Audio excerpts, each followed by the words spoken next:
नमस्ते योगीज, स्वागत है आप सभी का। लीवर हमारे बॉडी का बहुत ही महत्वपूर्ण अंग है, जिसको हम लीवर या जिगर या यकृत भी कहते हैं। जिगर मतलब कि आपने कहावत सुनी होगी कि तू मेरे जिगर का टुकड़ा है या तो तू मेरा जिगरी है। तो ये कहावतें जो है उसके पीछे का भी बहुत बड़ा लॉजिक होता है।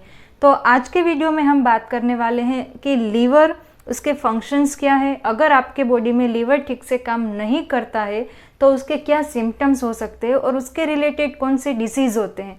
और सबसे मेन बात हम देखेंगे कि हम लीवर को किस तरह से स्ट्रॉन्ग कर सकते हैं कि वो अपने सब काम बहुत ही अच्छे से कर पाए, क्योंकि लीवर कुल मिला के 500 से भी ज़्यादा काम हमारे बॉडी में करता है। लीवर को शरीर का गुरु भी कहा जाता है और उसको सेकंड ब्रेन भी कहते हैं। तो आइए शुरू करते हैं वीडियो में कि one by one, step by step हम देखेंगे कि कौन से डिसीज़ होते हैं, उसके सिम्टम्स क्या है और लीवर को स्ट्रॉन्ग करने के लिए हम क्या कर सकते हैं।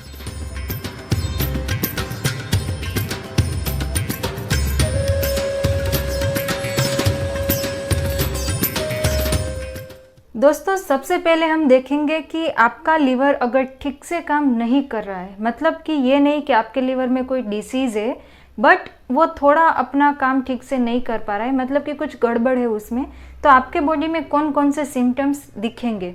सबसे पहला सिम्टम्स जो बहुत ही कॉमन है, आपको बहुत ही थकान महसूस होगी, मतलब कि आप थोड़ा भी काम करोगे और थक जाओगे, या तो फिर आपको भूख बहुत ही कम लगेगी, या दूसरा कि आपने हल्का सा भी कुछ ऑयली या फैटी कुछ खा लिया तो भी आपका बॉडी उसको डाइजेस्ट नहीं कर पाएगा, या तो आपके स्टूल में ब्लड की थोड़ी सी मात्रा होगी और जो आपका स्टूल है उसका कलर एकदम येलो होगा, या तो फिर आपके स्किन पे आपको ऐसा लगेगा कि आपकी जो स्किन है वो बहुत ही स्वस्थ नहीं है, मतलब कि फीकी पड़ गई है, जिसको हम पेल स्किन बोलते हैं।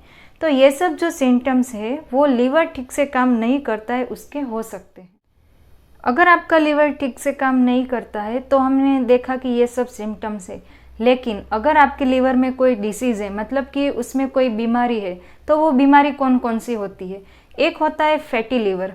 फैटी लीवर में क्या होता है कि आपका जो लीवर है वैसे तो वो फैट को स्टोर करता ही है, लेकिन एक लेवल के बाद मतलब कि बहुत ही ज़्यादा फैट उसमें स्टोर हो जाता है, तो उस केस में हम उसको फैटी लीवर, वो एक डिसीज़ है ऐसा कहा जाता है।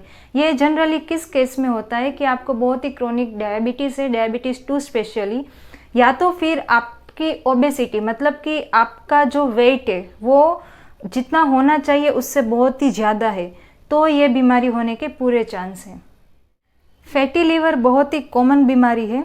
दूसरा हो सकता है जॉन्डिस, जिसमें आपका पूरा जो शरीर है वो पूरा पीला हो जाता है। सबसे पहले शुरुआत आपकी आईज से होती है, जो वाइट पोर्शन आपको दिखता है वो येलो कलर का, मतलब पीले कलर का हो जाता है। फिर उसके बाद धीरे धीरे आपका पूरा शरीर पीले कलर का दिखता है। और भी बीमारी होती है जैसे कि लीवर सिरोसिस होता है, उसमें भी आपको लीवर के रिलेटेड ही प्रॉब्लम्स होती है। लीवर में इन्फेक्शन की वजह से भी लीवर के डिसीज़ हो सकते हैं, जिसको इन्फेक्शन ही कहते हैं, और उसको हम हेपेटाइट्स ए, बी या सी कह सकते हैं। हेपेटाइट सी है तो वो बहुत ही ज़्यादा क्रोनिक माना जाता है और उसके लिए वैक्सीनेशन भी होता है। लीवर वैसे तो बहुत सारे काम करता है, मैंने जैसे कि कहा 500 से भी ज़्यादा उसके काम होते हैं, लेकिन यहाँ पे हम उसके कुछ मेजर काम जो है, जो बहुत ही इम्पोर्टेंट है, उसकी बात करेंगे।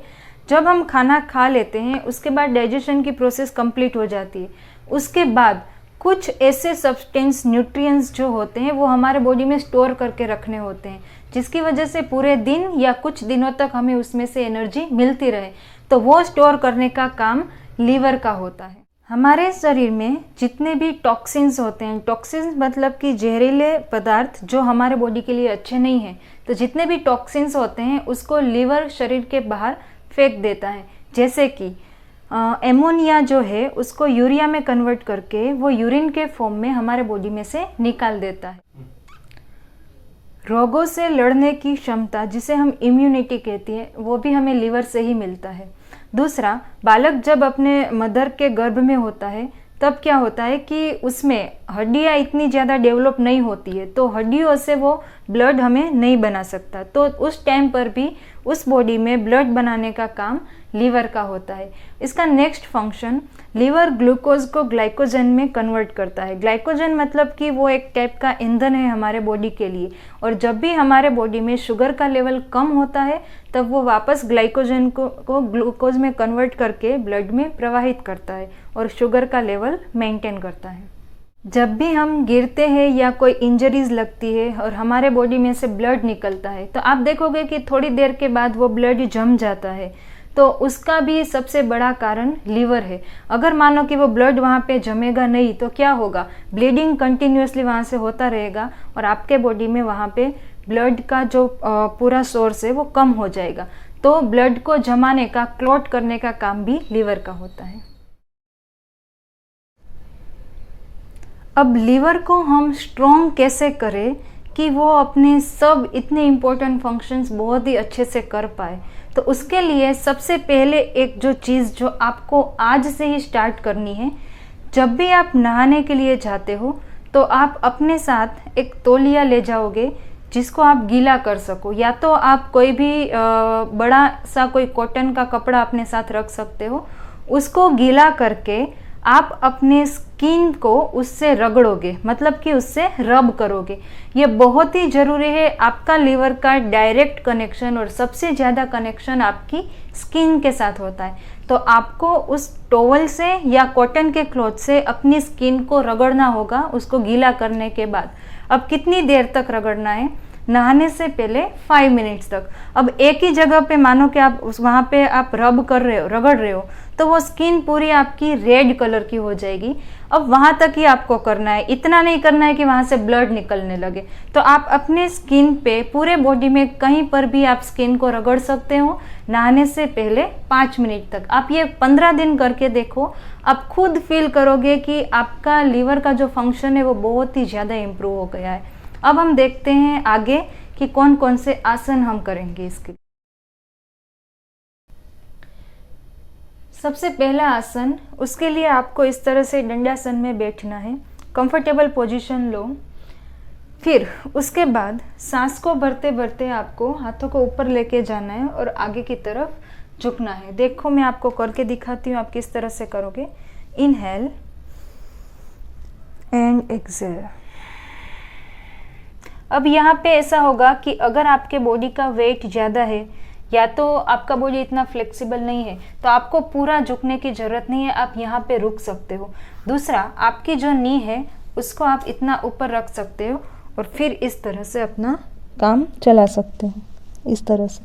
और अगर आपको कोई प्रॉब्लम नहीं है तो आप इस तरह से यहाँ पे होल्ड करके रहोगे। यहाँ पे आपको 5 तक काउंट्स करना है। 1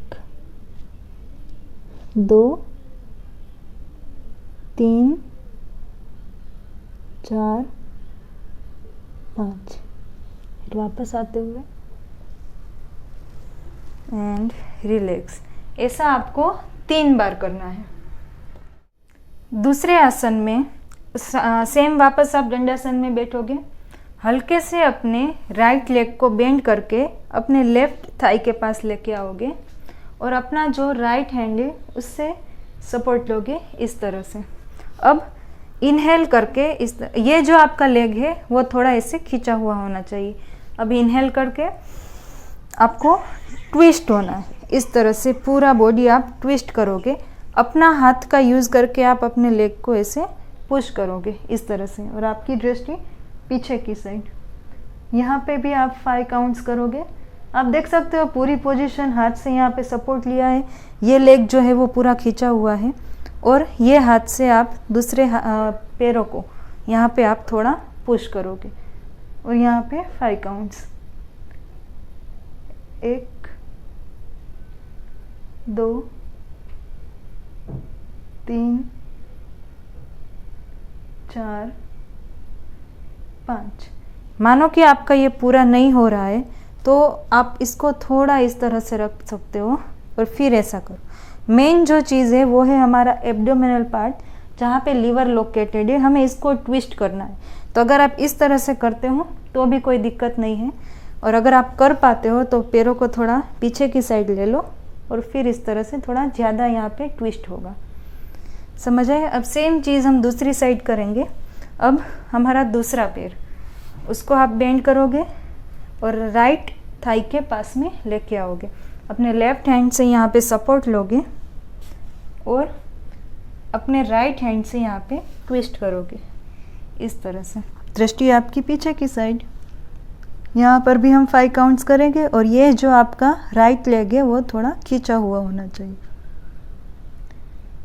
1 2 3 4 5। बहुत ही आराम से पहले हाथों को लेके आना है, फिर पैर को सीधा करना है और यहाँ पे रिलैक्स करोगे। तीसरे आसन के लिए सबसे पहले आपको ज़मीन पे सीधा लेके जाना है इस तरह से। फिर अपने दोनों पैरों को आप इस तरह से फोल्ड करोगे। यहाँ पे आपको ध्यान रखना है कि आपके दोनों नी के बीच में कितनी जगह होनी चाहिए, जितने आपके दोनों शोल्डर के बीच में। अब यहाँ पे अब अपने हाथों से, अगर आप अपनी एंकल को पकड़ते नहीं हो तो भी चलेगा, अगर आप पकड़ सकते हो तो भी आप पे है, आपके बॉडी पे डिपेंड करता है, आपके बॉडी के हिसाब से आपको परफॉर्म करना है। अब सांस को अंदर भरते हुए आपको अपने पूरे लोअर बॉडी को ऊपर की तरफ उठाना है। देखिए मैं करके दिखाती हूँ, फिर आप करना इस तरह से। इनहेल,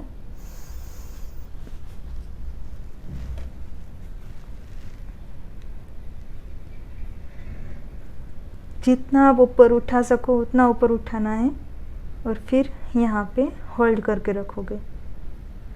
1 2 3 4 5। एक्सेल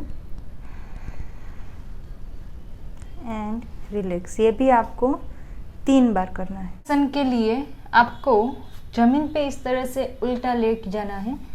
अब आप क्या करोगे, अपने दोनों हाथों के अपने चेस्ट के पास, अपने छाती के पास इस तरह से रखोगे। शोल्डर को रोल करके पीछे की साइड लेके जाओगे, मतलब कि आप अपने लंग्स को पूरा ओपन कर रहे हो। फिर सांसों को भरते हुए अपने अपर बॉडी को ऊपर की तरफ उठाओगे। देखिए इस तरह से। और हाँ, आपके जो ये लेग्स हैं वो इस तरह से खींचे हुए होने चाहिए, मतलब कि आपके लेग्स का भी इसमें इन्वॉल्वमेंट होना चाहिए, उसको एकदम आपको टाइट करके रखना है। अब इनहेल, और इतना आप ऊपर की तरफ उठोगे। नजर आपकी ऊपर की साइड होनी चाहिए। एक्सेल, इनहेल, लास्ट टाइम करके देखते हैं।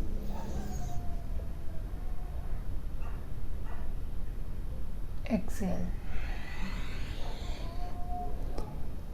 ये आप 5 बार करोगे।